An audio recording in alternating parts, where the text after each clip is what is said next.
Bonjour à tous, je suis Just Watch It si vous ne me connaissez pas et bienvenue dans un nouveau concept sur ma chaîne YouTube. Il était une fois. Au travers de ce format, je vais vous parler de modèles, de marques ou même de personnalités ayant influencé le monde de la mode et de la sneakers parce que c'est un monde qu'on aime énormément. Et aujourd'hui, pour ouvrir le bal, nous allons parler d'une des paires peut-être les plus iconiques, voire même la plus iconique de toutes les paires, la Jordan 1.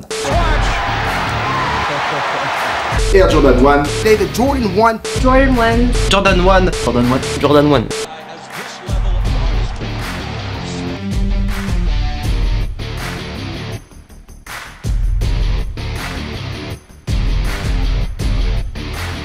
Tout commence en 1984, quand Michael Jordan, fraîchement engagé par les Chicago Bulls durant la draft de cette même année, doit choisir quelle marque le sponsorisera pour ses débuts en NBA. À ce moment-là, plusieurs marques lui sont proposées, Converse et Adidas, qui sont les marques les plus populaires dans le monde du basket, et une jeune marque américaine ayant moins de 15 ans d'existence, Nike. Et il faut savoir qu'à ce moment-là, Jordan n'a absolument pas envie de signer chez Nike. Converse l'intéresse, mais Jordan, lui, vise la marque allemande.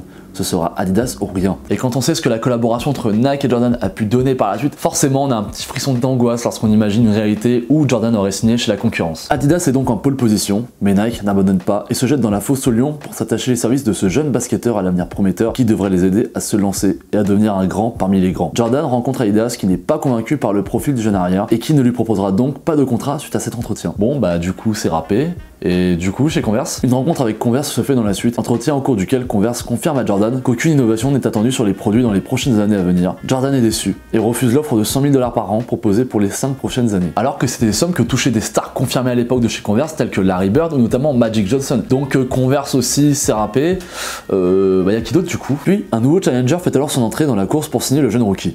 Spotbuilt. Qui ça? Une société présidée par Jim Fisher et O.J. Simpson qui proposera à Michael Jordan un contrat de 500 000 $ par an. Ah oui en effet, il y a du lourd, mais je sais toujours pas qui c'est. Plus globalement, c'est Saucony. Mais malgré l'offre de 500 000 $, Michael refuse, estimant que d'un point de vue marketing, Spotbuilt était en retard sur les autres. Bon bah c'est bon alors, il reste plus que Nike du coup. En effet, Nike est très intéressé et est prêt à tout miser sur ce joueur. Il sera l'élu, celui qui permettra à Nike de passer de l'autre côté, de devenir une marque incontournable aux yeux de tous, de devenir le géant américain que l'on connaît tous aujourd'hui, de devenir un grand parmi les grands. David Falk, agent de Michael Jordan, est déjà en contact avec la firme de Beaverton. Lui aussi a flairé le bon coup.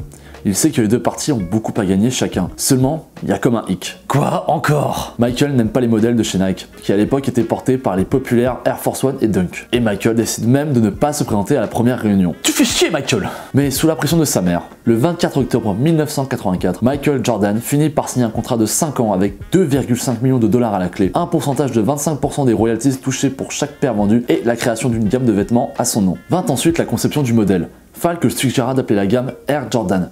Peter Moore fut chargé de la création de la première silhouette de ce nouveau partenariat. Il commença par créer un logo pour différencier cette chaussure de toutes les autres paires de chez Nike. Il décide de partir sur les motifs Wings pour justement appuyer cette impression d'envol qu'avait Michael lorsqu'il sautait pour scorer. Le design de la paire s'inspire de la Nike Team Convention High, une paire distribuée aux équipes universitaires à l'époque, et qui ne coûtait pas grand chose. On part donc sur une base bien connue pour créer la première paire de chez Jordan, qui de plus est elle-même inspirée d'un modèle de chez Adidas, la Top 10.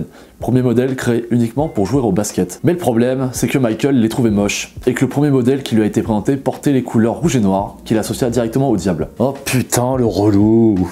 Plusieurs coloris lui sont alors suggérés, les Royal Blue, les Black Toe et les Bread. Les premières campagnes publicitaires sont faites, et ça y est, la Jordan 1 est prête à sortir. A noter que bien évidemment durant les premiers mois, Jordan ne jouera pas avec la Air Jordan 1 parce que évidemment il faut la construire.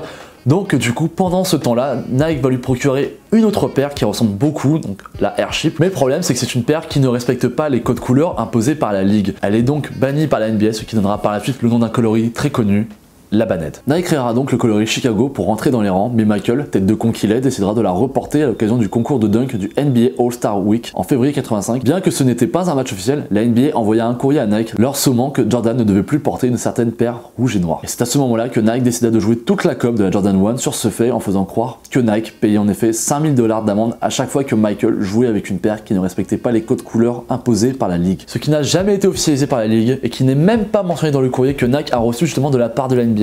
Donc, vrai, pas vrai, légende urbaine, je voulais choisir. Et c'est aussi à ce moment-là qu'est tourné le spot publicitaire montrant Jordan portant un modèle barré de deux bandes noires.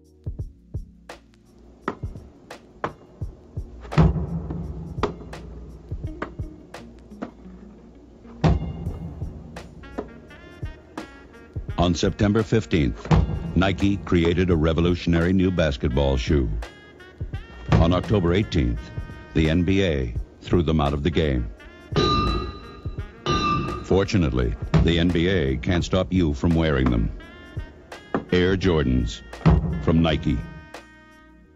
Nike décida de récupérer le buzz de la chip pour l'incorporer au jeune background de la Jordan 1. La Jordan 1 devient donc la paire que tous les jeunes veulent avoir. La Air Jordan 1 sort le 1er avril 1985 et est vendue au prix de 65 $. Combien? Et encore à cette époque, 65 $ pour une basket, c'était un prix excessivement cher. Mais elle marcha tellement que les vendeurs furent autorisés à la monter à 100 $. Puis, suite à la sortie de la Jordan 2 en 86, la Jordan 1 devient petit à petit démodée et commencera une longue traversée du désert avant de redevenir populaire dans le milieu des années 2010, notamment portée par les collaborations entre Nike et Off-White, qui assurent aujourd'hui sur la plupart des Jordan 1 un fort intérêt en amont de leur sortie. Donc pour conclure, que retenir de cette Jordan 1? Son côté contestataire, toute l'histoire autour de sa conception et de sa sortie, le fait que Michael lui-même n'aimait pas le modèle, les collaborations, les modèles mythiques, ou tout simplement le fait que c'est la paire qui lançait la marque Jordan. Moi, de mon côté, je vais plus retenir le côté contestataire de la paire. Faut quand même se rappeler qu'à l'époque, je jouais avec des paires de couleurs, mais ça ne se faisait quasiment pas en NBA. Et que ce soit du côté de Nike comme de Jordan, ils ont décidé de jouer cet argument-là à fond dans le but de vendre et de créer de la hype, bien évidemment. Michael mettait sa jeune notoriété en jeu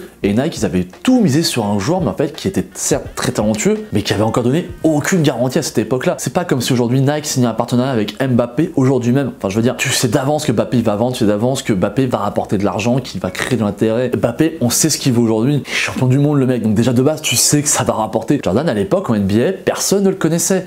Il fallait vraiment être intéressé au match de fac de la Caroline du Nord pour savoir un minimum qui était Michael Jordan. Sans ça, tu sais pas qui c'est. Et pour remettre ça à un rapport qui parlera peut-être un peu plus de gens sur la chaîne, c'est comme si aujourd'hui Nike décidait de tout miser sur un mec qui a marqué 10 buts en Coupe Gambardella. Enfin, je veux dire, ça n'a aucun sens. Tu sais que le mec est talentueux, mais tu mises pas autant de ronds, tu mises pas autant d'argent sur un mec certes talentueux mais qui n'a pas encore prouvé au haut niveau. Donc évidemment c'était un pari hyper risqué de la part de Nike. Et malgré ça, Nike et Jordan ont cassé les codes. C'est en partie grâce à eux si aujourd'hui tu peux voir sur les parquets de NBA des mecs qui vont jouer avec des paires qui vont reprendre des colorés inspirés de Bob l'éponge, des paires inspirées du Grinch, enfin voilà, de plein d'univers différents, très colorés, cartoonesques, voilà.